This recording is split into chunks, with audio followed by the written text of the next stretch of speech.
Salut à tous, nouvelle vidéo aujourd'hui. Le sujet du jour a été suggéré par Guillaume Jalodin dans les commentaires de la dernière vidéo où il me proposait de vous donner des joueurs à suivre à chaque poste. Finalement, j'ai gardé 4 noms qui sont tous en Ligue 1. Il y a un gardien, un défenseur, un milieu et un joueur à vocation offensive. Si comme moi vous n'avez aucune vie et que le moment le plus important de votre semaine c'est le multiplex, il va pas y avoir beaucoup de surprises. Mais pour les autres, c'est l'occasion d'avoir un coup d'avance pour cet été quand tout le monde va parler de ces joueurs-là et de pouvoir dire oui, moi j'ai vu le Dijon-Brest de la 27e journée et je dois avouer que je le vois tout à fait s'imposer à Newcastle. Bon, par contre, il faut se presser, parce que là, avec le coronavirus, je sais pas combien de matchs il nous reste en fait à regarder. Donc on traîne pas et on passe au premier nom de la vidéo. Et il s'agit évidemment du nouveau gardien de Reims, Rajkovic. Comme vous le voyez avec le radar, c'est un gardien exceptionnel pour arrêter le ballon. Il prend 30% de buts en moins que ce qu'il devrait. Il est aussi très solide dans les sorties aériennes. Il est pas mauvais pour faire des interventions en dehors de sa surface, pour faire des sorties dans les pieds. Par contre, son jeu au pied est un peu en dessous de la moyenne. Mais finalement, le plus étonnant là-dedans, c'est pas ses performances, c'est le fait qu'il soit arrivé à Reims. Rajkovic, il a eu tôt l'étiquette de prodige en Serbie et sur Football Manager, et clairement c'était pas immérité. Il a été le leader de la Serbie qui a été championne d'Europe U19,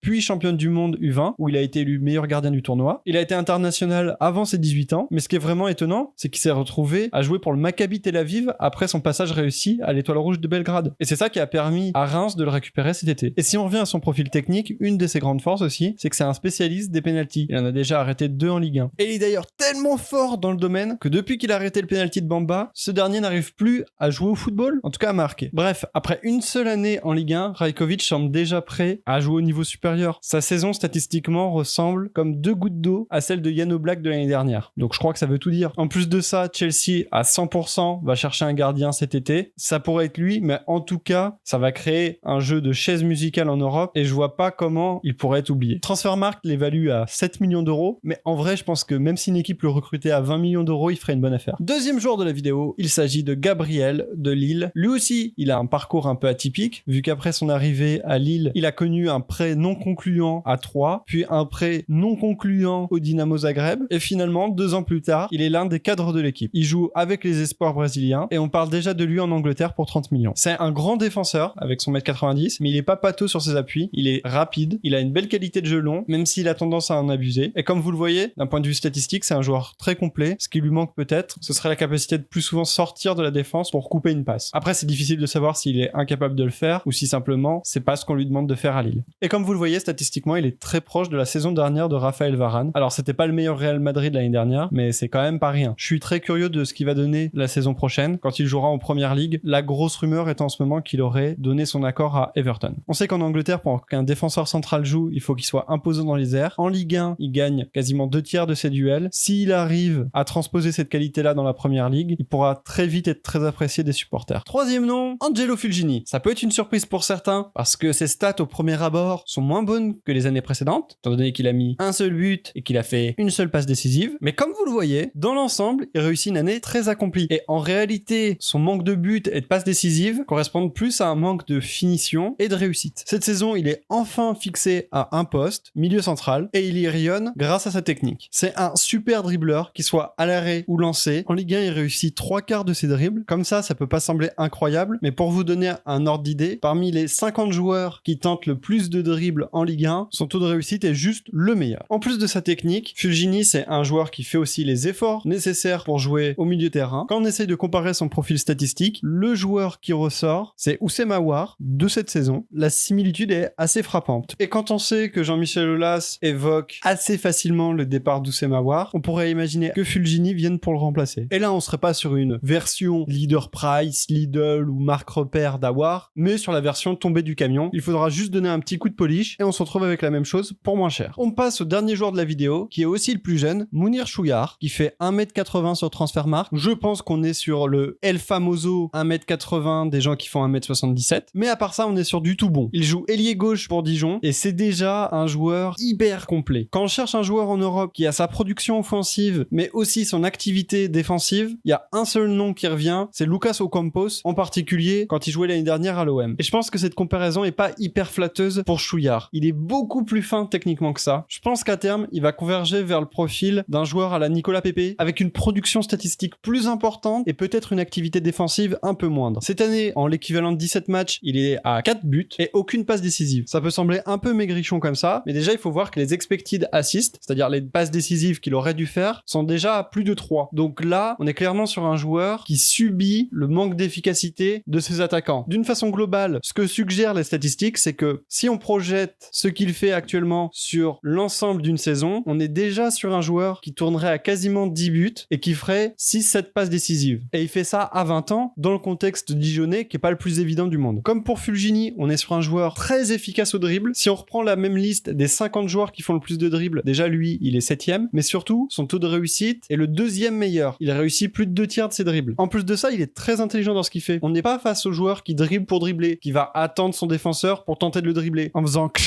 non, si il peut prendre la profondeur, il le fait. Quand il tente son dribble, c'est pour s'ouvrir un angle, pour pouvoir tirer ou pour pouvoir créer. Pour une première saison en Ligue 1, c'est déjà hyper accompli ce qu'il fait. Malheureusement, je pense que dès cet été, il peut être transféré. Vu sa valeur marchande, Dijon va pas pouvoir longtemps s'accrocher à lui. Et ça me fait un peu peur, parce que s'il se retrouve à avoir un transfert dans un contexte foireux, ça peut vachement freiner sa carrière. L'autre fois, je rigolais sur Newcastle, mais c'est exactement le genre de transfert qui pourrait lui flinguer sa carrière. Par contre, dans le bon contexte, il peut exploser très rapidement. Et comme dirait Paga, en tout cas, on te le souhaite, tu le mérites. Donc voilà, qu'est-ce que vous pensez de cette liste de joueurs? Est-ce qu'il y a des surprises pour vous? Est-ce que vous pensez que j'aurais dû couper mon imitation de Paga au montage? N'hésitez pas à me le dire. On se retrouve bientôt dans une nouvelle vidéo, peut-être sur l'Atalanta, parce que ça m'a été suggéré et que j'ai vraiment envie de faire un sujet dessus, mais c'est pas certain à 100%.